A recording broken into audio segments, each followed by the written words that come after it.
सार्वमंथन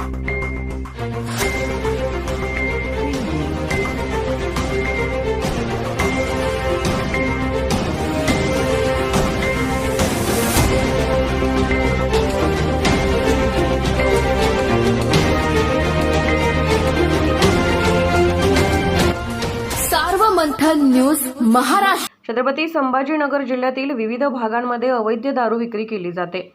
पाचोड या ठिकाणी अवैधरित्या सुरू असलेल्या देशी दारूच्या अड्ड्यावर छत्रपती संभाजीनगर अधीक्षक संतोष झगडे यांनी स्वतः फौजफाट्यासह अवैधपणे सुरू असलेला दारूचा अड्डा नष्ट केला. जेसीबीच्या साहाय्याने हा दारूचा अड्डा भुईसपाट केला. तेथून काही देशी विदेशी दारूचा माल सुद्धा हस्तगत करण्यात आला आहे. जिल्ह्यामध्ये कुठेही असे दारूचे व्यवसाय सुरू असतील त्या ठिकाणी कारवाई करण्यात येईल असेही त्यांनी यावेळी सांगितले.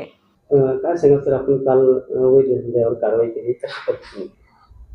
पाचोड या ठिकाणी अवैधरित्या मद्य विक्री होत असल्याबाबत आम्हाला गोपनीय माहिती मिळाली होती. त्या अनुषंगाने त्या ठिकाणी आम्ही पाहणी केली असता साधारणतः 7 ठिकाणी अवैधरित्या मद्य विक्री करत असल्याचे जाणवून आले.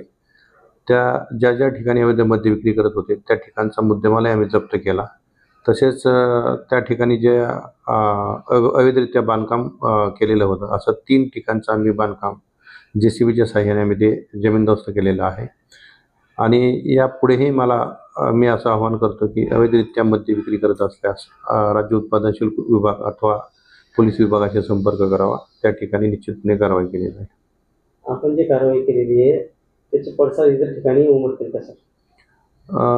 सर्व जिल्ह्यामध्येच आम्ही अवैधरित्या मद्य विक्री करणाऱ्यांवरती कारवाई करणार आहोत. आणि ज्या आरोपींवरती सातत्याने गुन्हे दाखल आहेत, जे आरोपी सराईत म्हणून यामध्ये ओळखले जातात, त्यांच्यावरती आम्ही महाराष्ट्र दारूबंदी कायदा 1949 कलम 93 नुसार चांगल्या वतुनीचे बंधपत्र घेण्यासाठी आम्ही प्रस्ताव दाखल करतोय. आणि तरीही ते त्या अवैध धंद्यापासून परावृत्त होत नसतील तर आम्ही त्यांच्यावरती MPDA सारख्या प्रतिबंधात्मक कारवाईसाठी प्रस्ताव सक्षम